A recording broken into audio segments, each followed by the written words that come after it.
It's a cool evening in March 2022. Anita stood in front of the door of her one-bedroom apartment somewhere in the city of Kumasi, Ghana.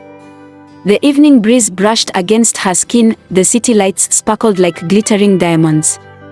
The air was clean and fresh, smelling of damp earth.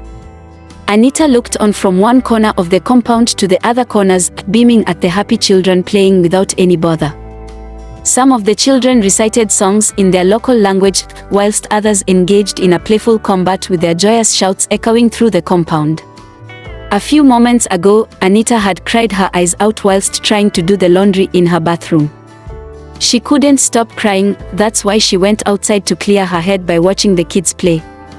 But for some reason, she found it difficult to distract her mind from her worries. Anita is a devout Christian. The past months have been very challenging for her. She has never felt this stuck in her life. So many waters have gone under the bridge in the past 6 months. She had experienced a broken relationship, job loss, visa denial, health scares, and just the previous week, another dream had dissolved, a business venture she had poured her heart into. Disbelief weighed heavily on her chest, fear and doubts overwhelmed her. She is uncertain of what life will throw at her next, a breakthrough or another misfortune. She had just a little strength left inside of her to keep pushing. Before proceeding to do the laundry and then going outside to watch the playing children, she had tried to find comfort in her Bible. She clutched to her Bible, its pages softened by her anxious fingers seeking solace. Unable to find solace, she decided to proceed to occupy herself with other activities. Whilst she watched the children play, she wished she had the power to rewind time so that she could be a child once again. Being a child comes with no worries, probably just a little worry. It was getting dark, the children were gradually dispersing, some of the children had gone indoors. Anita decided to take a walk, believing it could help relieve her of her worries. Aside from all the mishaps of the past few months, she had so many dreams that are yet to be fulfilled: getting married, having a successful career, relocating overseas, and birthing her children before she turned 35. The next month, April 2022, would be her 32nd birthday. There is no man currently showing interest in marrying her now. How can she start a godly family before she is 35? How can she pick up from where she stopped after the visa denial? How can she build a successful career after a job loss and a business loss? How can she improve her health given the difficult circumstances? How can she make God understand that time is running against her and He needs to show up now? How can she feel better? Anyway, the short walk did help her to an extent. When she got home, she was so exhausted that she slept off almost immediately. The next morning, Anita was up quite late, at around 11 a.m. She decided to have a short moment of prayer and Bible study before she continued with the laundry that she abandoned the previous day.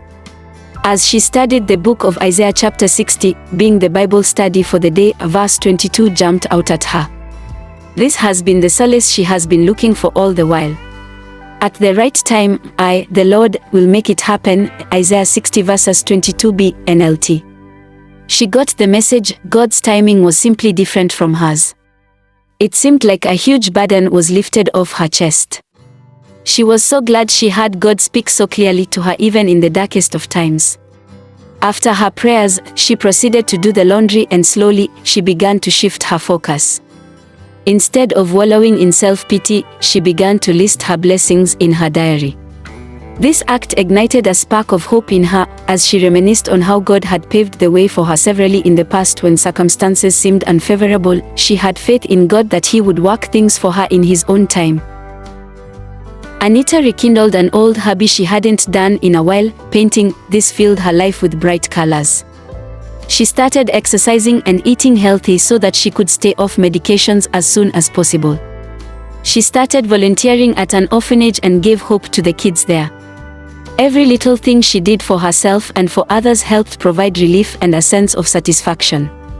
One ordinary day, shortly after Anita's birthday, towards the end of April 2022, an opportunity came through. A friend called to inform her about an opening at her place of work. The opening perfectly aligned with Anita's skills and experience. She went ahead to apply for the job. It felt different this time. It wasn't a desperate action, it was a gentle nudge urging her to do the needful by putting in her best while filling out the application form. The interview was challenging, but Anita navigated it with a kind of confidence she had never experienced before. As she walked out of the interview, she felt so calm. It wasn't a sense of optimism, but a deep trust in God's promises. A week later, the call she had been expecting came through. She got the job. Tears dropped down from her eyes, not out of sadness this time, but out of unspeakable joy. It wasn't just about the job, it was the culmination of her journey in the past few months, a testimony of unwavering belief and newfound resilience through God's help. As Anita settled into her new role, her life bloomed. The job and business she had lost became a stepping stone to equipping her with valuable skills. The health scare she had faced led to a healthier lifestyle. The broken relationship helped her gain focus on the qualities she desires in a future partner to build the godly home she desires. The visa denial has helped her gain more information and taught her to be more meticulous in her future application. All these experiences were stepping stones toward her personal growth and a brighter future. Looking back, Anita has come to realize that disappointments serve a purpose. They helped her break down the walls of self-doubt and revealed the strong woman that she is. They had increased her faith and strengthened her relationship with God. She is yet to get all her desires and dreams fulfilled, but her confidence is in God's promise. At the right time, I, the Lord, will make it happen. Isaiah 60 verses 22b, NLT version. The right time might still be unknown, but God will make it happen. You may be in a similar situation to Anita's. All you need to do is hold on to God, read and meditate on the Word of God, and let it mix with faith in your heart. Would there be new challenges and disappointments in the future? Probably, yes, but when the time is right, God will make it happen.